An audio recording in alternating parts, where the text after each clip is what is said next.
Underdog Fantasy is the fastest-growing fantasy app and easiest place to play fantasy sports. Just jump on UnderdogFantasy.com or download the app, draft your team, and that's it. And if drafts aren't your thing, they also have a pick'em game where you can win 20 times your money in a single night. Use promo code RADIO, and Underdog will double your first deposit when you sign up with up to $100 in bonus cash. Deposit $100, get $100 free. That's promo code RADIO. Terms and conditions apply. This way.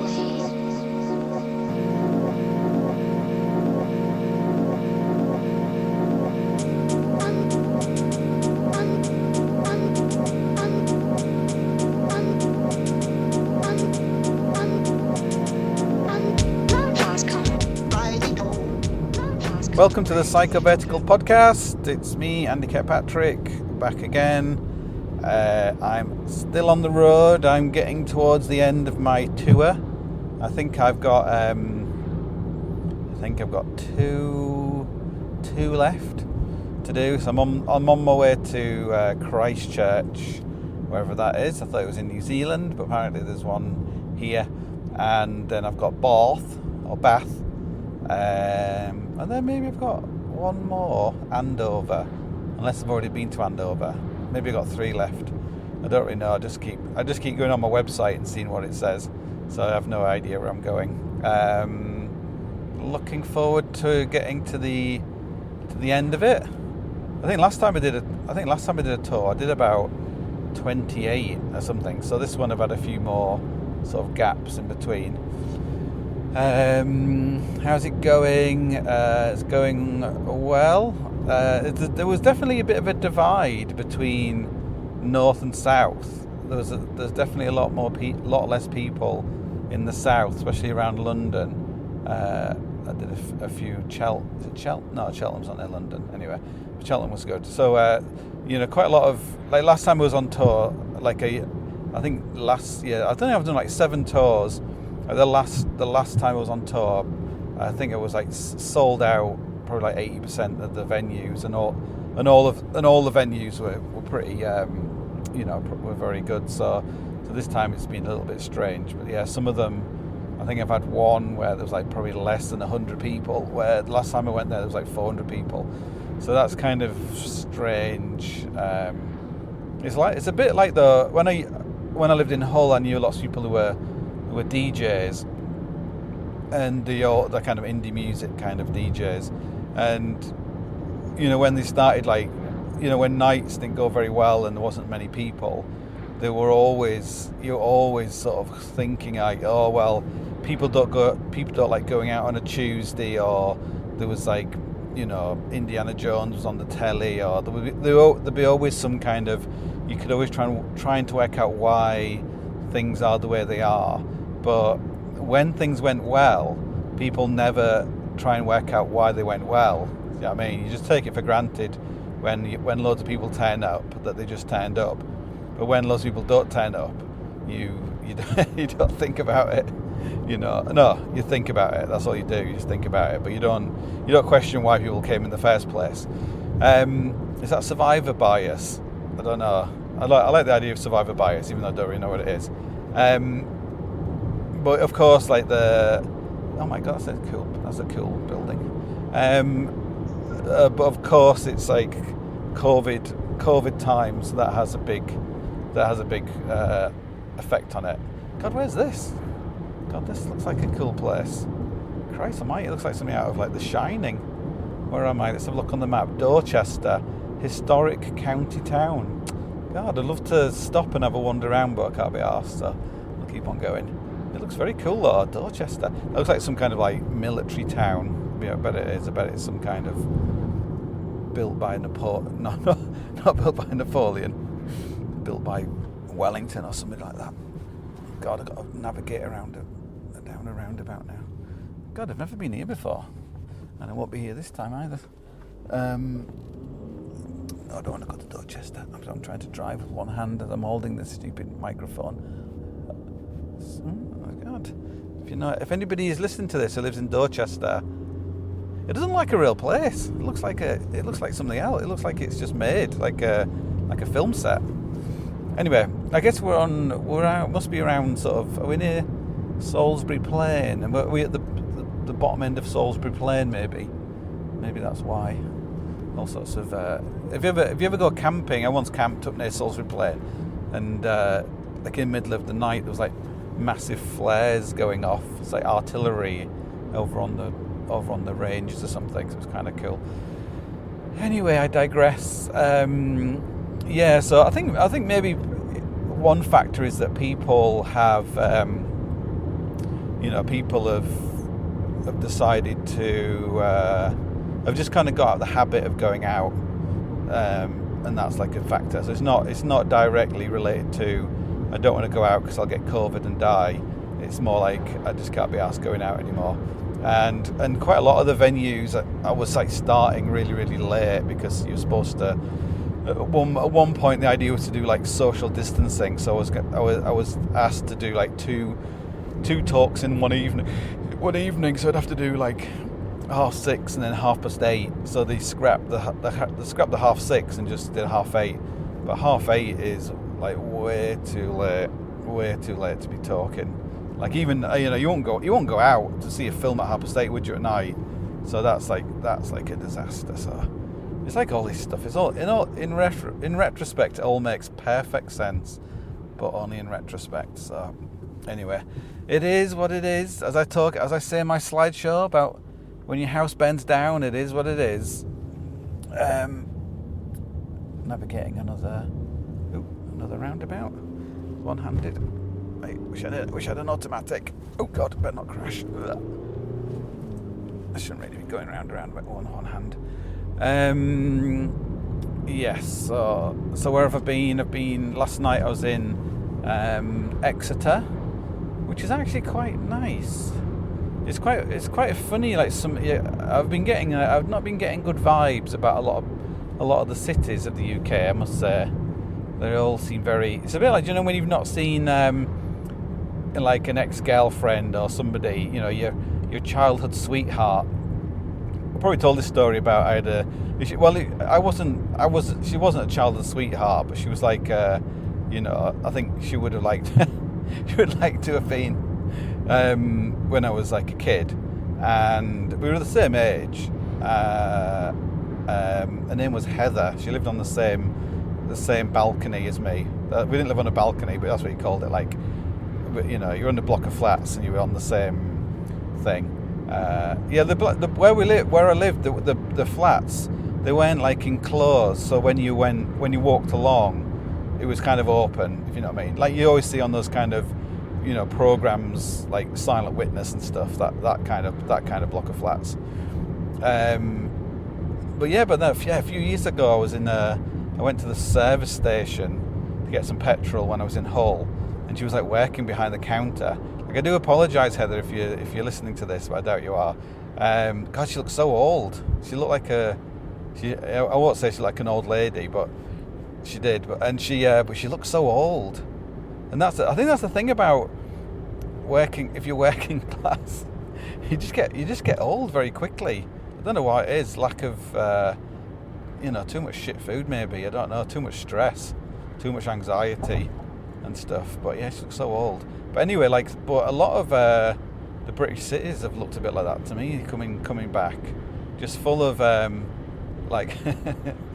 illegal immigrants delivering food to lazy people sat at home on their arses.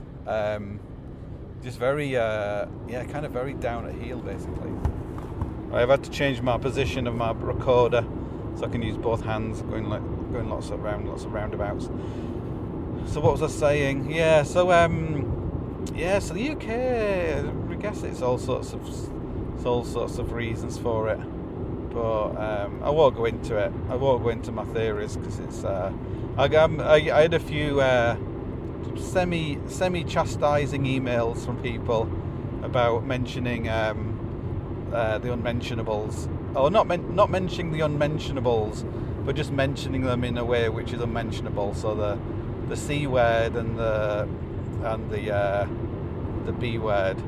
No, I didn't mention the B word. I mentioned the C word and the C word. You're wondering what the hell I'm talking about now. Anyway, but there's some things you can talk about, but you can't. But you can only talk about them one way. So because it's like a climbing. Well, it's meant to be a climbing podcast. It's not really, is it? But anyway, because it's meant to be a climbing podcast, I am allowed to talk about climate, but I'm only allowed to talk about it one way. I guess I can also talk about COVID, but I can only talk about it one way, and I probably fail to talk about both things in the right way. I suppose I could talk about Brexit as well, but again I can only talk about it one way. It's not that I'm going to talk about it in the wrong. It's not going to talk about it in the wrong way. It's just I'm not going to talk about it in the right way. So the wrong way is that there isn't a right or a wrong way, and that's the wrong way to talk about it. Because really, there's only one way, and that's the right way or the correct way. And I'm just not very right or right, you know. Anyway, so maybe that's the definition of right. Someone who is right wing is they actually think that there's a right way of thinking about things. Anyway. So I have had some not chastising, but mainly correcting emails from people who care, and I do appreciate them. And does it mean that probably means I'm probably more likely to talk about it? Like I'm talking about it now, aren't I? But I won't, because I don't. Yeah, it's just kind of it. I just don't want to talk about it. That's why. But yeah, often I think I'm a difficult person. I think I've realised it's taken me a long time to understand that I'm a difficult person. But someone said about Winston Churchill, a great man is a difficult man. So I always think about that when I'm being a complete dickhead, or just being annoying. So what am I going to talk about today, apart from going on tour?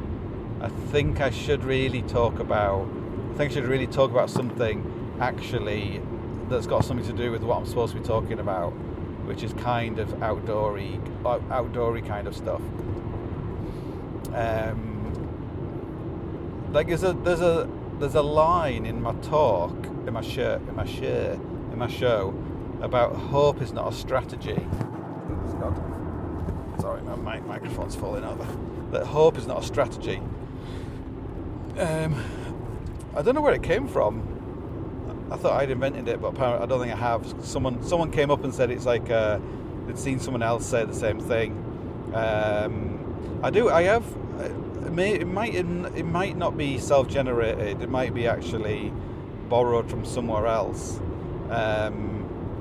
Like most things are, but it's basically it pretty much sums up a lot of thoughts I have about how not to die when you're climbing mountains. Basically, like sometimes I don't know if hope's. I'm sure is it not hope? Like when when Pandora opened her box, and inside were all these like terrible things that flooded the world. One of them was hope, I seem to remember. Like people always forget that this hope's not really highlighted. So like Barack Obama, like, you know, hope and change, you know, just bullshit basically. So hope is not really something you wanna base anything on. Like I expect the Greeks, they pretty much understood this, as does anybody who is living, like hand to mouth, trying to survive. You really need a bit more than that. You need to really work towards something. You know, put in the effort, put in the planning, know when to give up, know when to redirect your efforts to something else. So, like you don't. There's chance, but chance is kind of different to hope. Is it chance? What's the chances of? So I was mentioning in the last sort of podcast about my views on climate. Climate climate realism.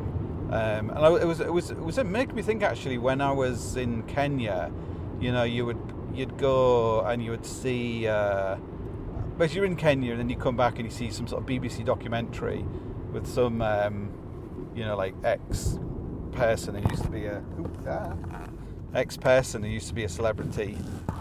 Christ, Christ, everything's falling off. God, it's so dangerous podcasting while you're driving. God, if I have a crash, this is going to be used as evidence about, oh God. I need some kind of like harness system that I can hold my microphone in position. Anyway, but you'll get some TV celeb. I think it was that thing Walking with Elephants or something with Steve Blagshaw or whatever his name is. Where he'll be going to some area and he'll be saying like, oh, all the people have got no water and the elephants are dying and all that kind of shit, and due to climate change. But like when you go to those places, it's got fuck all to do with climate change. It's to do with like huge sort of plantations full of growing like flowers to send off to Tesco's in the UK and the rest of Europe, and the land was never designed for that level of like irrigation and things. So basically, these farms like sucking basically all the water out of the ground and out of the rivers. But I guess that's too. I think that's one of those things where when you see that and you know that, it kind of puts a seed of doubt into your head. Like when you've been to Greenland and you know that basically there's more polar bears now than there has been for maybe 100 years.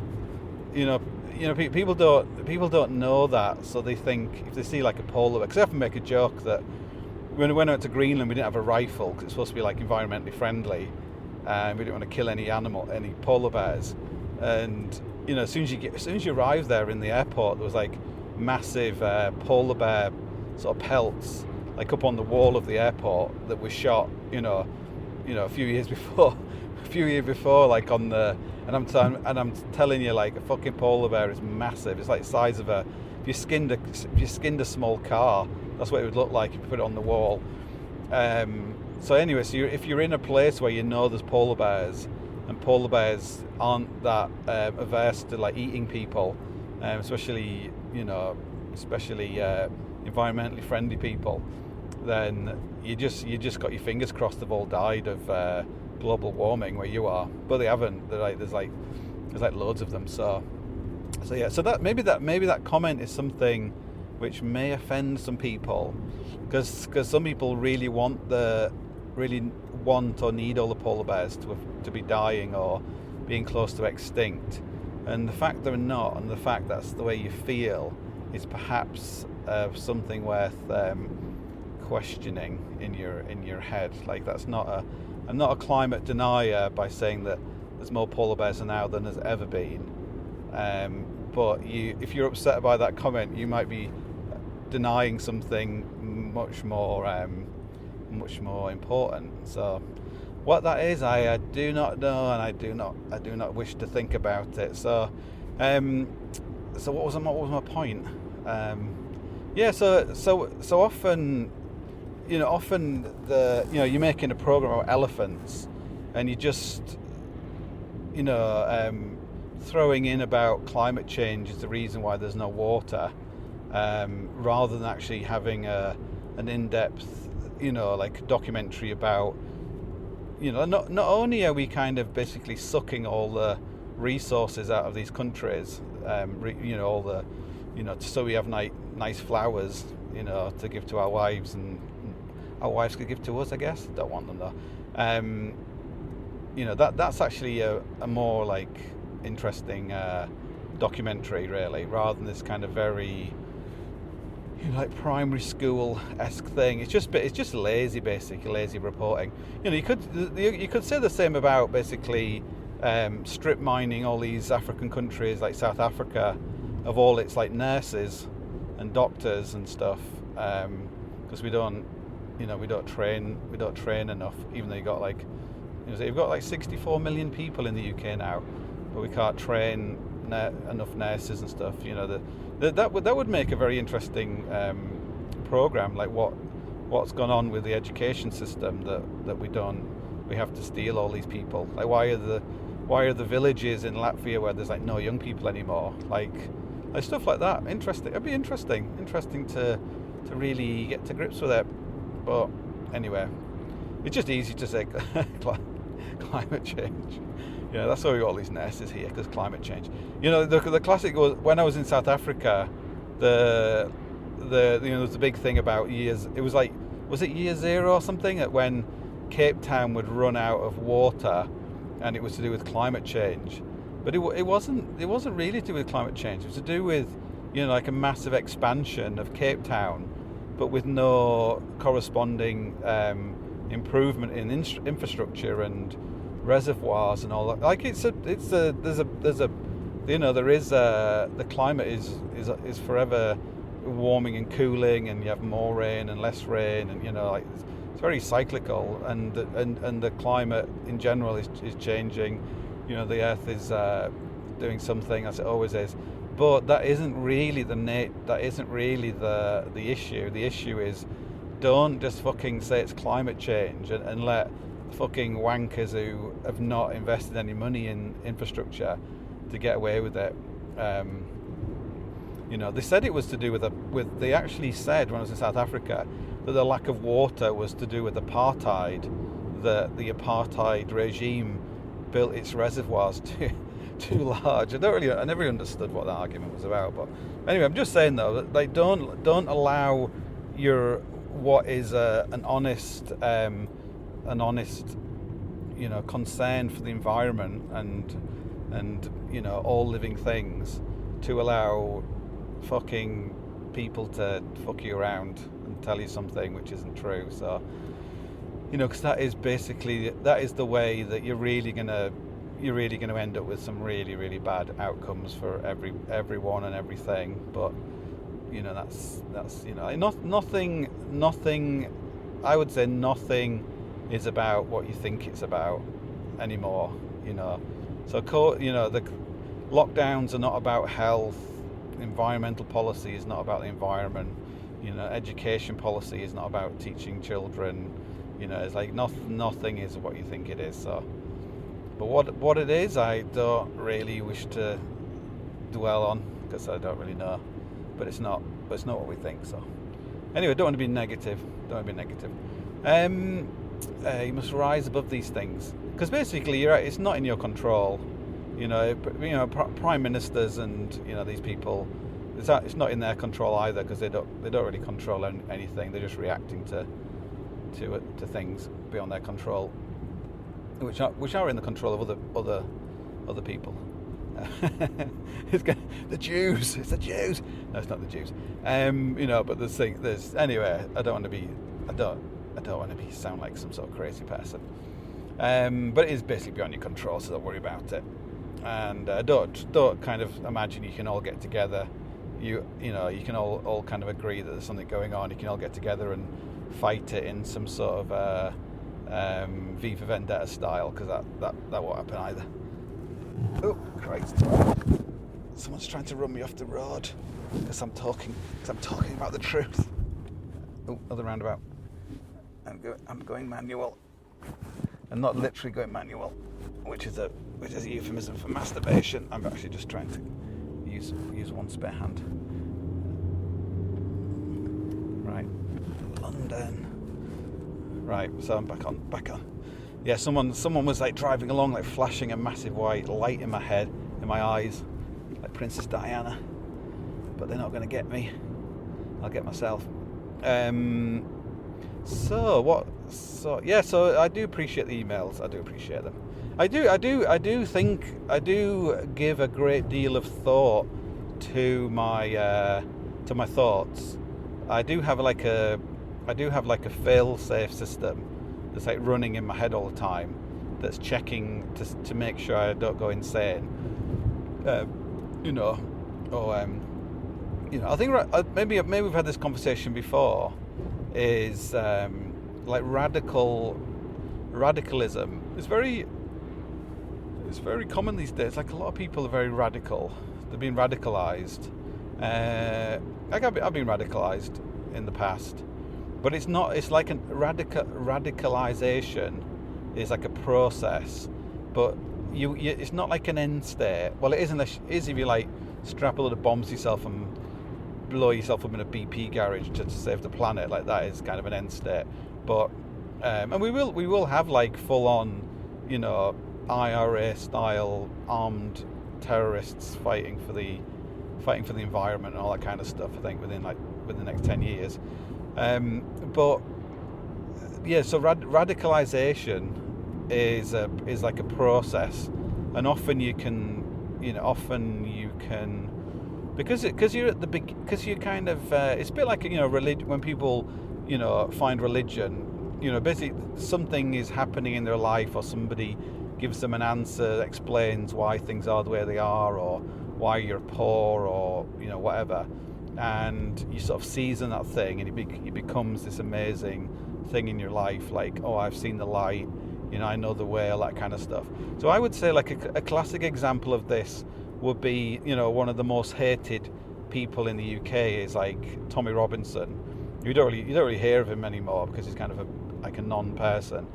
But I would say Tommy Robinson, like me and Tommy Robinson, are probably cut from the same cloth, and it's very easy to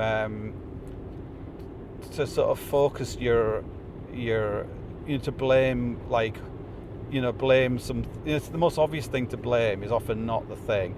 Like really, Tommy Robinson has you know, his issues are not with Islam and all that kind of stuff. It's to do with other stuff. It probably to do with like you know, it's to do with other things. But he misidentifies what the problem is. The problem isn't, you know, like Muslims or whatever. Like it's not even necessarily immigration. It's kind of deep. It's like deeper things that probably take a lot longer to understand. But you know, when you're working class, you're not endowed with the skills you need to try and work these things out. And if you're you know, if you're sort of university educated, like the skills you need to work things out, you know, are kind of been you know, patched or something. You know, you've had like a firmware update. Is it firmware update? So you can't really see them. So you'd have to be someone like you know, like Alan Moore or somebody, you know, who was like old enough and intelligent enough to work some things out, you know, and to see things like, you know, see things clearly. Did he go to a university, Alan Moore? I don't really know. But even Alan Moore's like full of shit sometimes, you know. He doesn't get it right, and no one can get everything right, you know. It's impossible. You know, you don't live long enough. You can't read enough books and talk to enough people to get everything right. So you're always going to get something wrong. You know, people who go on about you know, offshore you know, tax havens.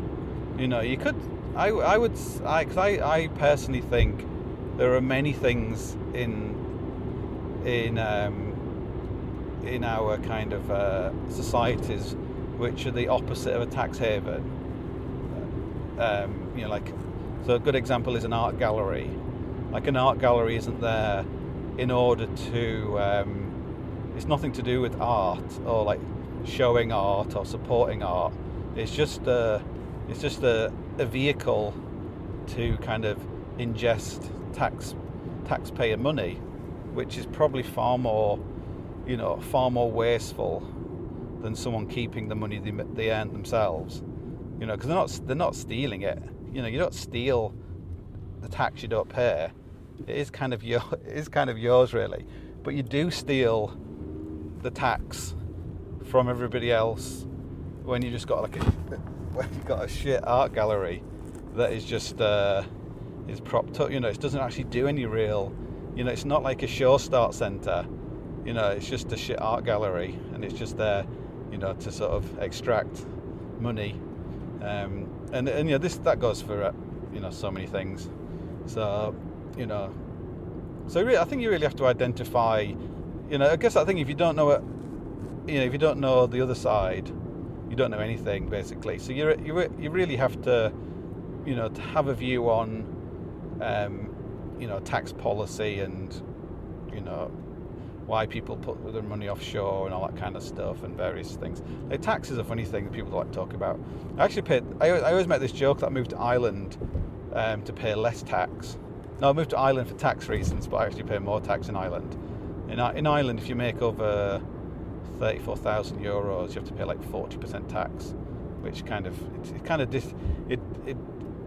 don't know. I don't find it inspires me to work any harder than that, than enough to make that amount of money. But I do have on the subject of Irish tax law. You do have this thing where if you're an artist, you can you don't have to declare like up to 50,000 euros of income if it's from your art.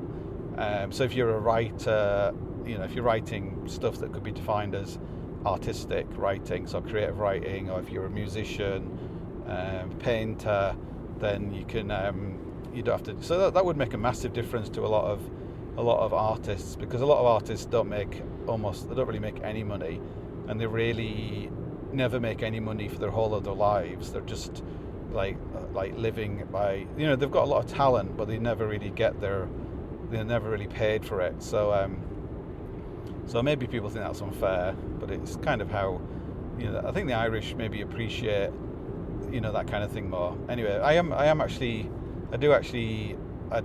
been qualified to class myself as an artist, but I've never actually done it. I've always declared all my income, because some of it might fit underneath that category, but most of it doesn't. So I just so I don't want to get the impression that I'm someone who doesn't like paying tax, but I do try and pay the minimum I can, but that's, I think you'd be daft not to. So what was I supposed to be talking about apart from going around all these roundabouts? God, I hope I'm going the right way. Where am I going? Christchurch. I've got my little, as I said, because I've not got a smartphone. I've just got like a dumb phone. I just have to download the map on it. I've got like an iPad, and I'm just trying to navigate via my iPad. Oh God, I went the wrong way. Bollocks. Christ, I shouldn't really be driving and trying to do a podcast at the same time and navigating.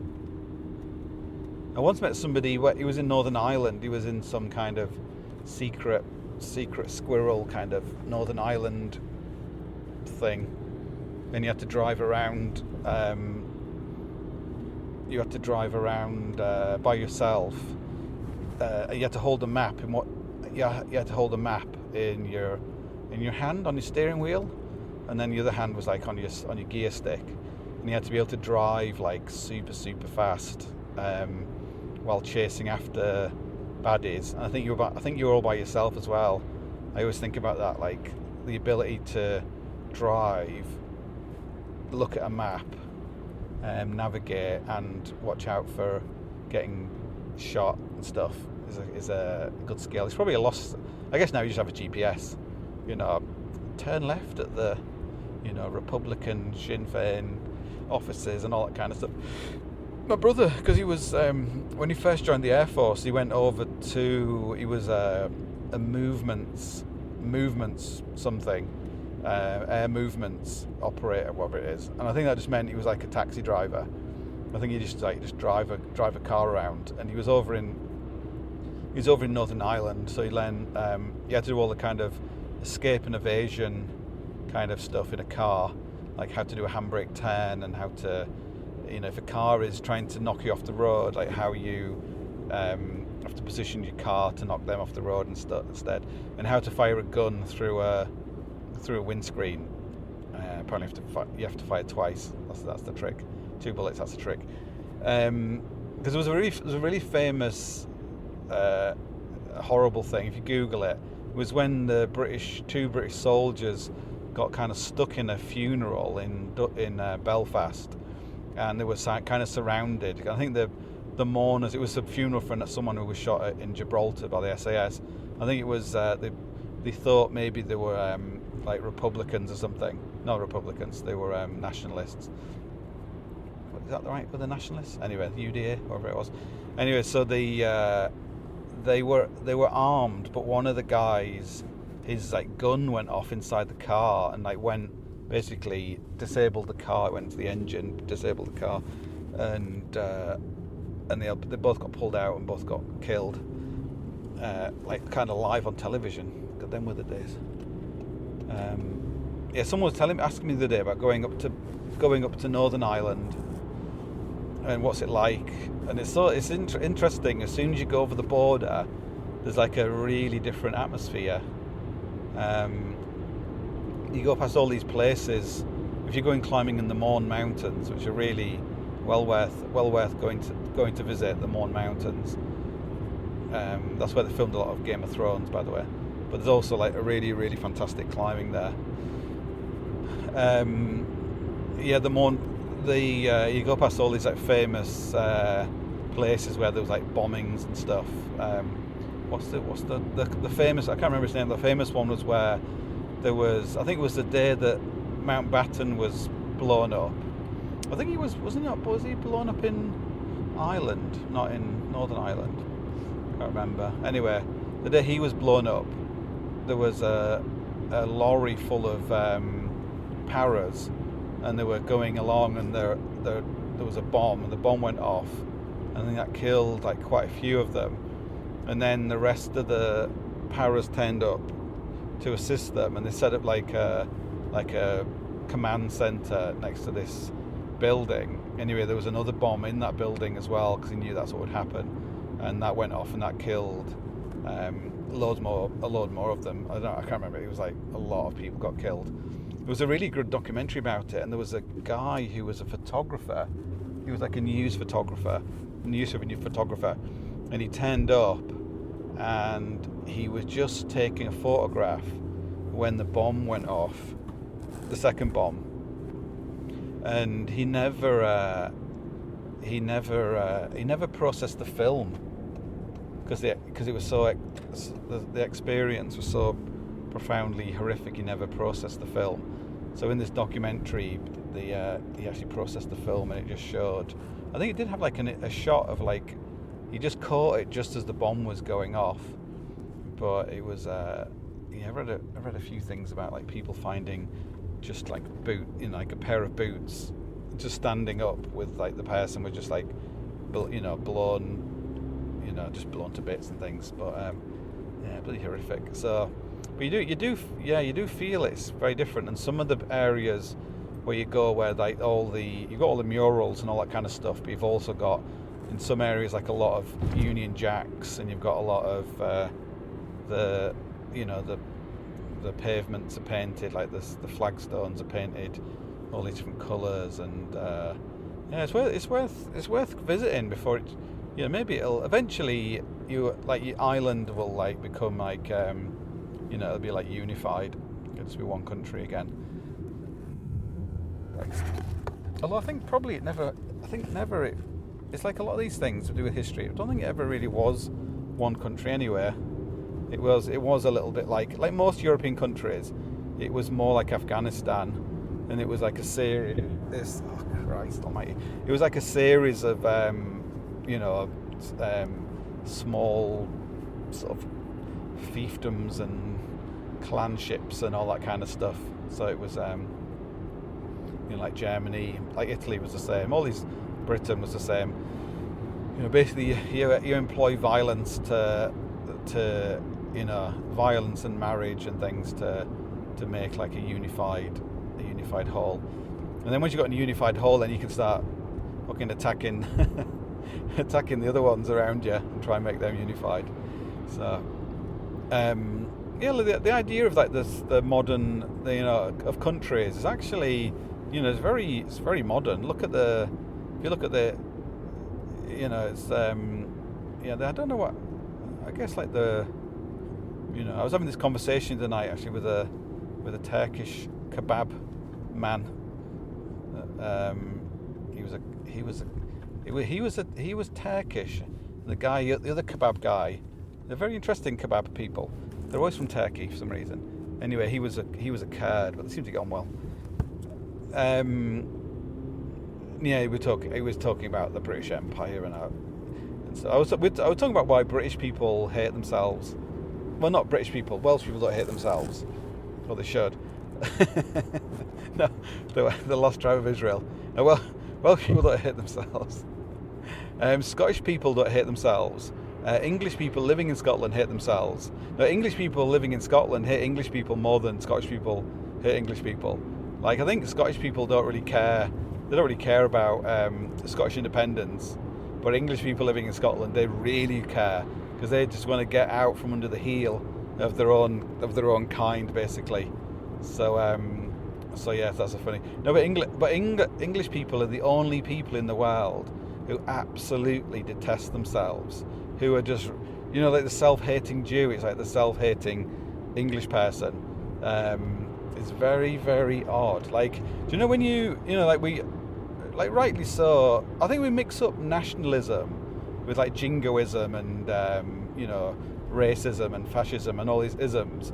But like nationalism, when you meet like someone from, who's Basque or something, or someone from like the Tyrol or a Bavarian or whatever, they are so into where they come from. They are so proud of their country and their cuisine and their all this kind of stuff. And I think it really is important to do that. It's the same with like immigrants. I guess that's the same with the English people living in Scotland. They're basically immigrants. It's very it's like immigrants often take on, they love the country far more than the native population, well, especially in England.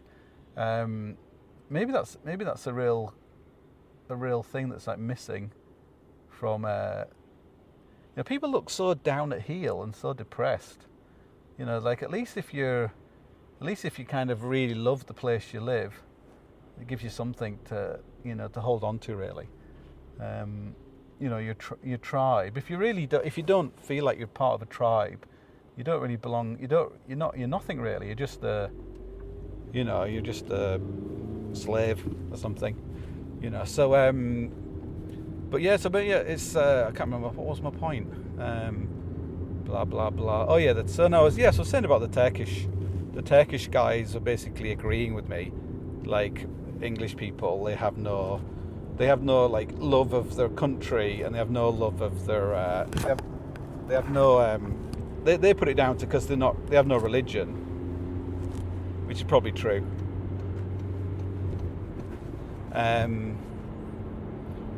But anyway, so I think they were talking about like Britain like invading and all this like dividing up Turkey, so that with the Kurds and all that kind of stuff.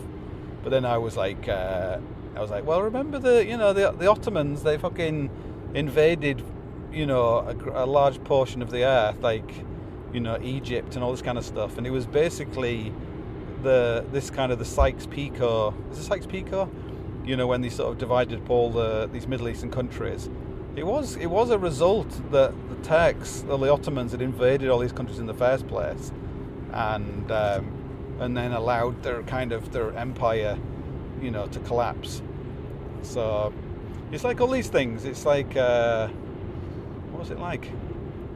It's like a game of, I can't think what game it is, but you just think, it's all to do with the British and the British Empire, and then you're like, I'll raise you with the Ottoman Empire, and this I'll raise you with the Persians, and I'll raise you again with the Romans, and it just goes on and on and on.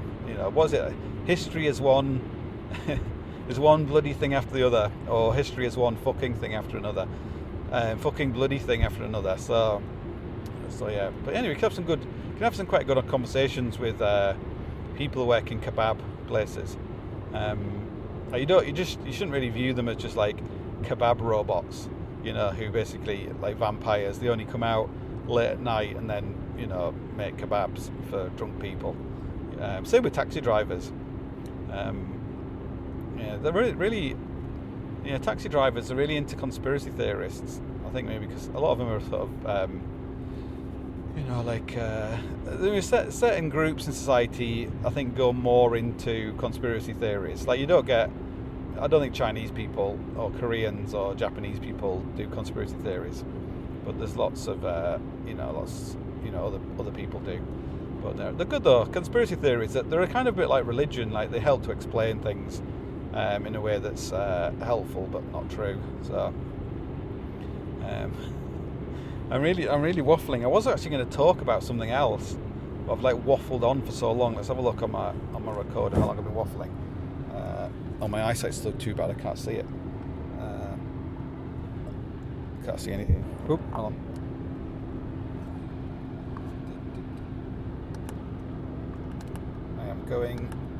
I've been talking for 37 minutes. I was going to talk about. It seems a bit stupid to talk about anything now because I've been talking for too long. Where am I on the map? Yes, I'm still going.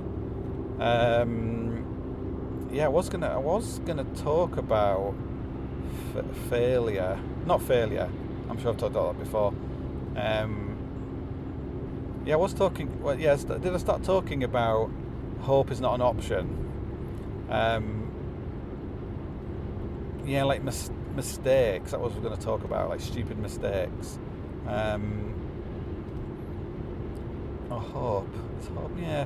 You do really need to have you do really need to be sort of clear-minded when you're doing stuff. Like there are points in your life where you just have to roll the dice, and you just have to go with chance.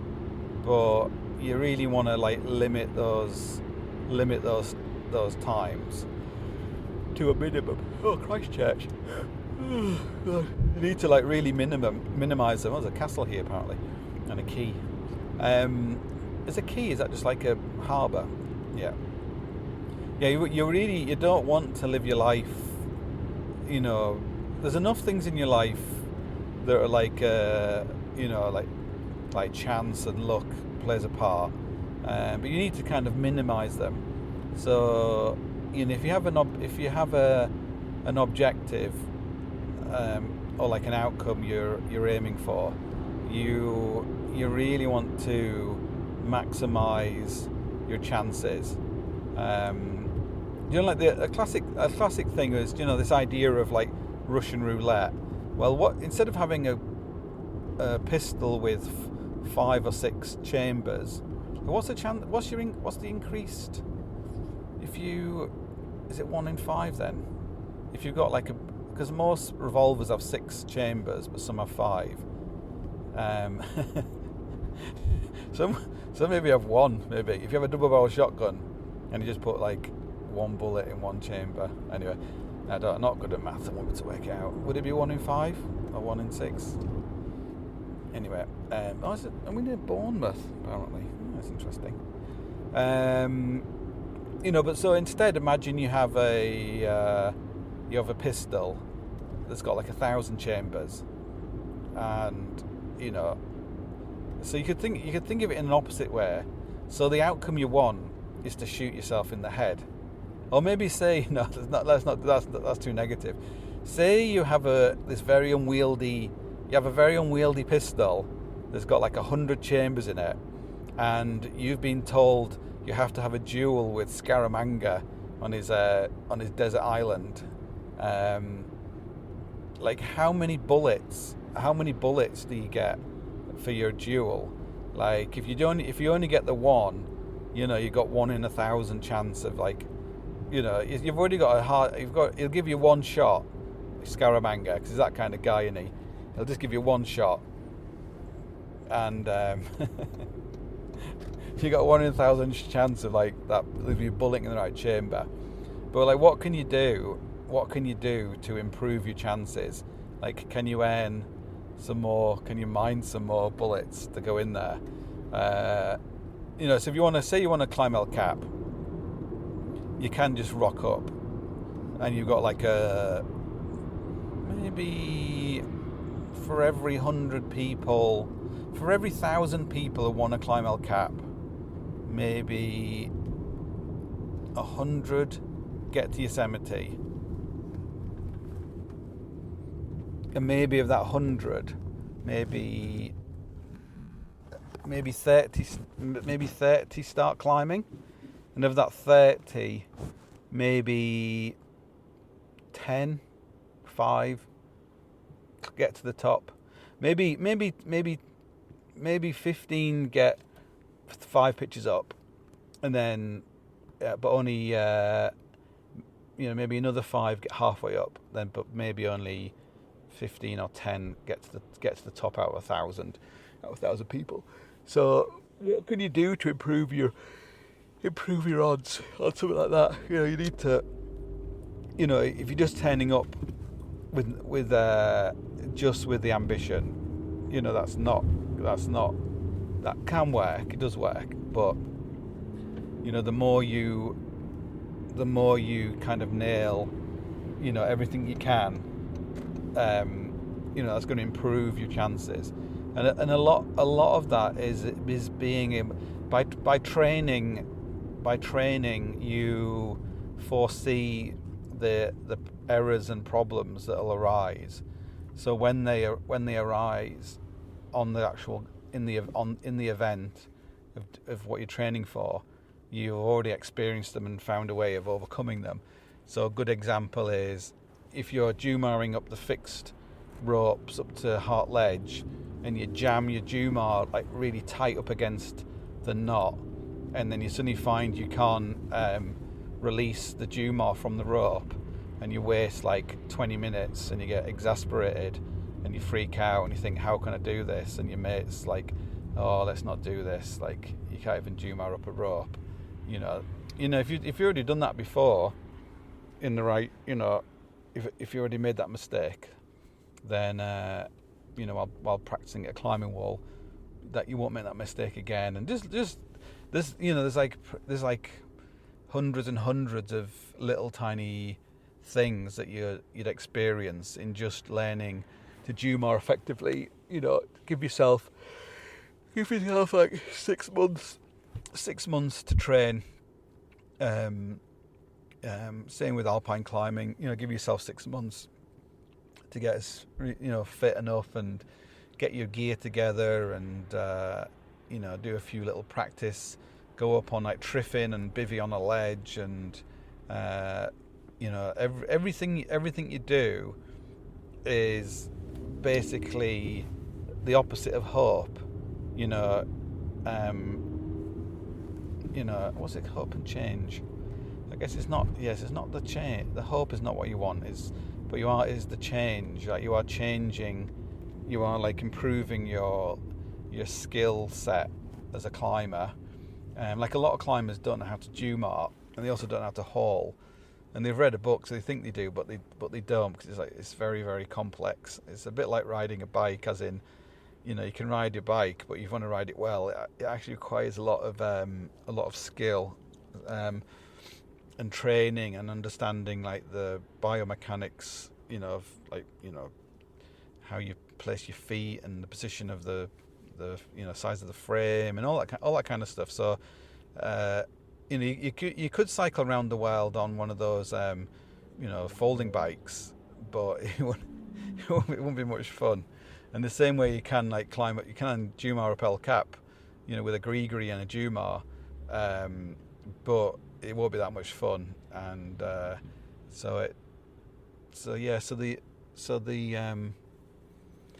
hope.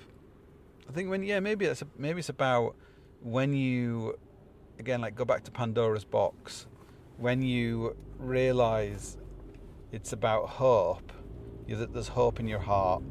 Like, that's not a good thing. there's trusting your partner and trusting yourself, and there's also like hoping your partner isn't a fuck up and hoping your fitness is up to standard, up to scratch, and you're not gonna let yourself down, let your partners down, or so hope is a good thing to try and to use as a little warning. Like, I hope this is going to work out. Like, okay, what could I have done that I don't have to hope? That hope it's this way. And I suppose that kind of fits. That kind of expands out into just general life. I hope I have a good life. I hope I can find a good job. I hope I can,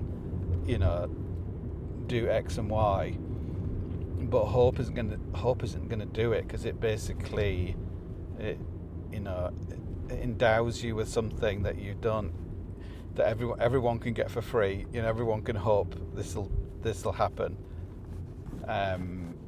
But it doesn't mean, really you need to at least have a plan how to have a good life and how to have a good oh my god, engine, how to have a good life, how to have a good job. God, where the fuck am I? Because it's like multitasking. I'm driving, I'm trying to be insightful. Well, not insightful, but I'm trying to say something and driving around roundabouts. So yeah, I guess it's like what's that thing? Make a plan, stick to it, start it now. Quite like that one. But yeah, if your plan is just hope, I hope we can climb El Cap. Just remove the word hope from your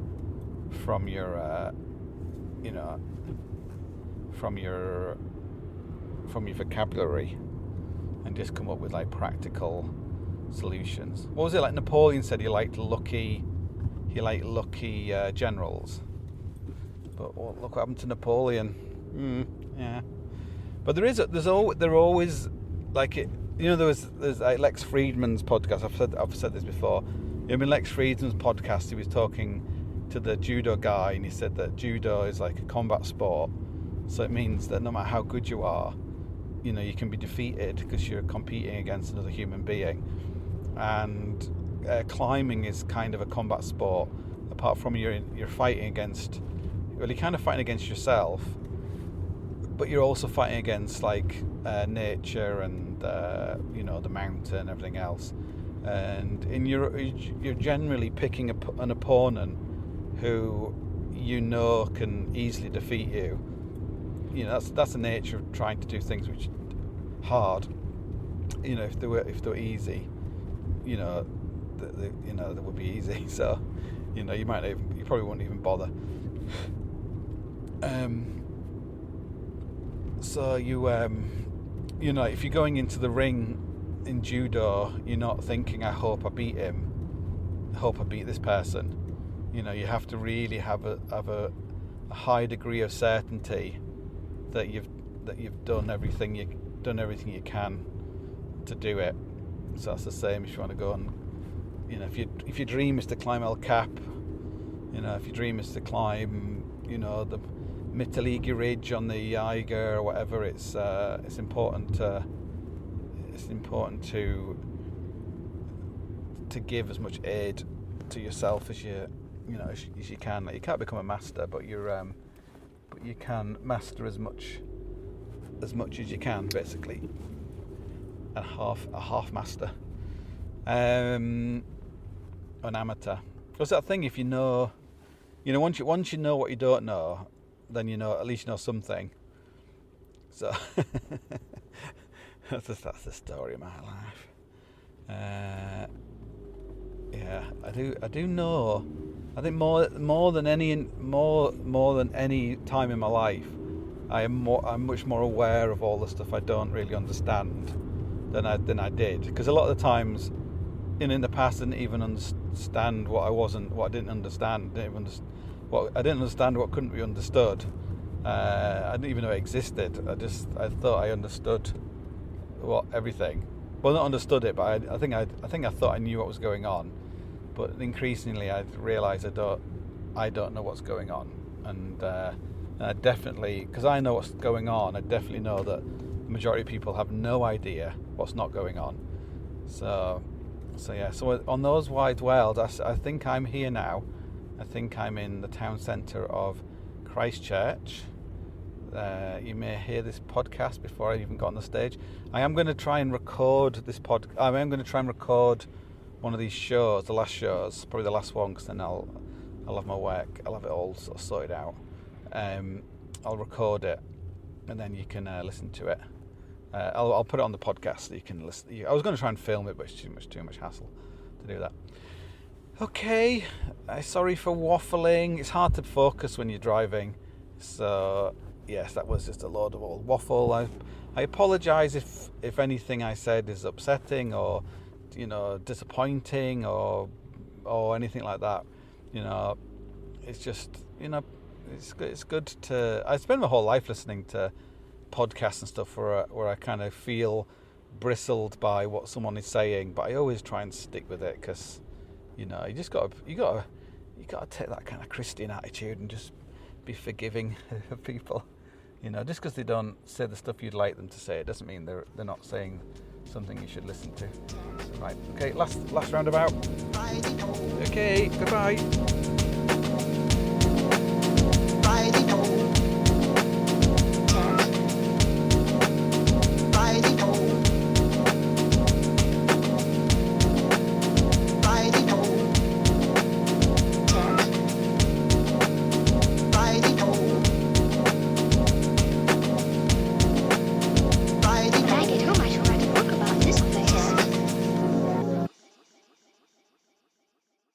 Underdog Fantasy is the fastest growing fantasy app and easiest place to play fantasy sports.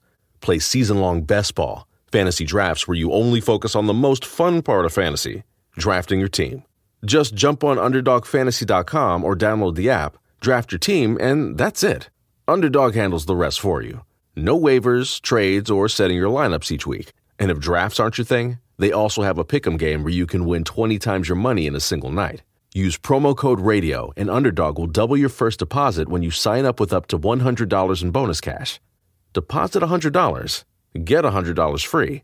That's promo code RADIO. Terms and conditions apply. You're finally at that hot new spot, the one your friends keep raving about, sitting across from your date. It's going... Another round? Really well. And that dish you've been dying to try, oh, it's headed your way. You can smell it. Hear it sizzling fresh off that skillet as it comes closer, and served. Go ahead, enjoy. After your phone sneaks a bite first. When you're with Amex, it's not if it's going to happen, but when. American Express. Don't live life without it.